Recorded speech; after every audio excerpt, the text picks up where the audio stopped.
Sicirka quutal daruuriga ah ee suuqyada magaalada Laascaanood ayaa cirka isku shareeray labadii sane ee u dambeeyay.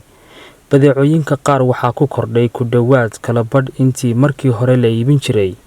Ganacsatada magaalada ayaa sare u kaca ku sameeyay koror ku yimid qiimaha lagu soo raro badeecooyinka dibadda laga soo waarido iyo magaalada Laascaanood oo aan laga isticmaalin gebi ahaanba lacag daabacan oo uu dalku leeyahay afartii sane ee u dambeysay. Marka laga yimaado lacagta dollarka ah iyo tan danabaysan oo ka mid ah adeegyada ay bixiyaan shirkadaha isgaarsiintu, Laascaanood haddii aad joogtid iyo haddii aad Los Angeles Mareykanka joogtidba kaliya waxaad wax ku iibin kartaa lagana iibsan karaa lacagta dollarka ah oo kaliya. Adeegyada muhiimka u ah bulshada ee ay sida maalinlaha u isticmaalaan ayaa sixirkoodu cirka tagay sida raashinka iyo shidaalka oo labaduba dibadda laga soo waarido.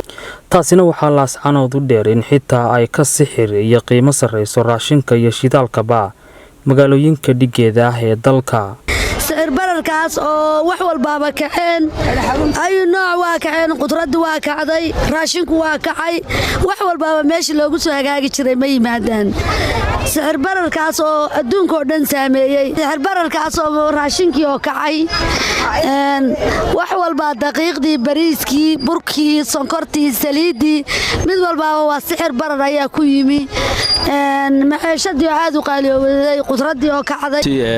waqtigu aad iyo aad buu adag yahay, waxaana la odhan karaa meel sare iyo meel hoose midna ma leh. cid yar iyo cid badanba saamayn badan buu ku hayaa. arrimaha dhaqaale iyo maciishada oo kacsan runtii baana ugu muhiimsan. runtii aad iyo aad waxaa laga yaabaa in badan inay dareemayso ama ay og tahay raashinka la cunayo quutulyoonka ummaddu ay cunayso. waxaa la odhan karaa boqolkiiba 30 ka badan buu kor u kacay. dhismihii iyo dhaqaalihii kale iska daa oo dawaaba abaar waxay la tahay cidba ma hadalhaynin.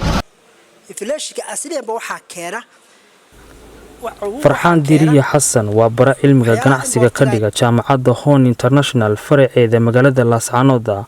waxa uu sharaxayaa waxyaabaha keena sixir bararka. qodobka ugu muhiimsan saameynta ugu weyn waxaa la yiraahdaa mid waxaa la yiraahdaa demand pool inflation, midna waxaa la yiraahdaa cost push inflation.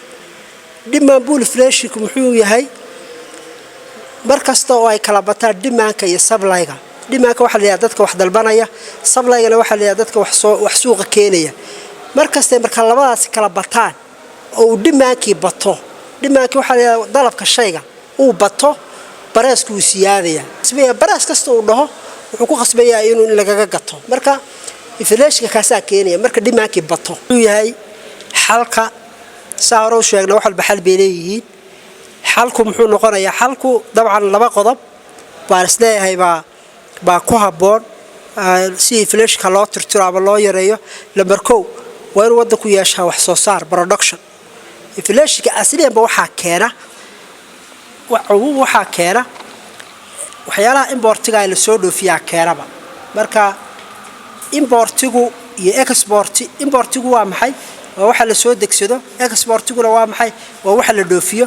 dabcan markastoo export aad samayso waa markastoo dhaqaale ku soo galo ka gees ilaa ka gees wax soo saarka productionkeedu waa boqolkiiba 1, boqolkiiba 0. meelahaas inta badan ku noqnoqda waxba ma soo saarno. dabcan taas waxay keentay productionkii marada wax soo saarin inaan alaabta oo dhan aynu banaanka ka soo dhoofsano. in maartay dawladdu ay ka qayb qaadato haday noqoto maalgelinta beeraha iyo xoolaha. dabcan dhaqaalaheena labadaba ku tiirsan yahay waa livestock iyo waxa la yiraahdo iyo waxa la yiraahdo beeraha. marka dabcan labada in maartay dawladdu xoojiso oo ay wax geliso xalka ugu dambeeya ay noqonayaan. Abdi Fataax Maxamed Cabdi, Laascaanood.